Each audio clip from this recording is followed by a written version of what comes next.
దహన సంస్కారము మరియు అస్థి సంచయనం అంటే ఒక మనిషి చనిపోయిన తర్వాత అంత్యేష్టి సంస్కారం చేసిన తర్వాత మృతునకు చేయవలసిన మరొక కర్తవ్య కర్మ ఏదీ లేదు. అంటే ఆ చనిపోయినటువంటి వ్యక్తికి చేయవలసినటువంటి కర్మలు ఏవీ లేవు. ఒకవేళ అతడు సంపన్నుడైతే తన వారి లాభము లేక తన వెనుక అతనికి సంబంధించినటువంటి వేదోక్త ధర్మ ప్రచారము, అనాథల రక్షణ, వేదోక్త ధర్మ ఉపదేశ ప్రవృత్తి కొరకు ఎంతవరకు ధనం ఇవ్వగలిగినా అది ఎంతో మంచి పని అవుతుంది.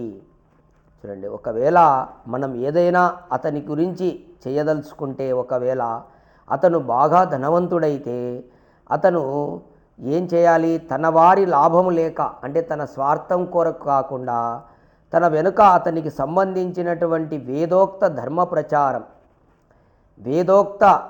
ప్రచారం కొరకు, అనాథల యొక్క రక్షణ కొరకు, వేదోక్త ధర్మ ఉపదేశముల యొక్క ప్రవృత్తి కొరకు ఎంతవరకు ధనం ఇవ్వగలిగినా అది ఎంతో మంచి పని అవుతుంది.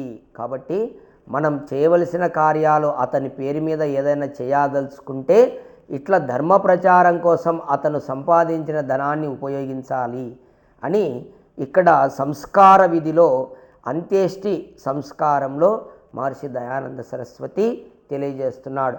అంటే ఒక మనిషి చనిపోయిన తర్వాత ఇంకా కాల్చిన తర్వాత ఇంకా మళ్ళీ మనం అతని కొరకు ఏ కర్మలు చేయకూడదు. అంటే ఏంటి?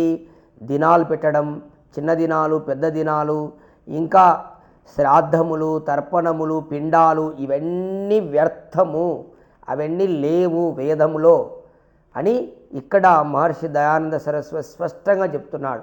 కాబట్టి అతని పేరు మీద మనం ఏదైనా చేయదలుచుకుంటే, అతను సంపాదించినటువంటి ఏదైనా ధనం ఉంటే దాన్ని తీసుకొని ధర్మకార్యాలు, వేదోక్త ధర్మకార్యాలు, ధర్మ ప్రచారం కొరకు మాత్రమే ఉపయోగించాలి. ఓం.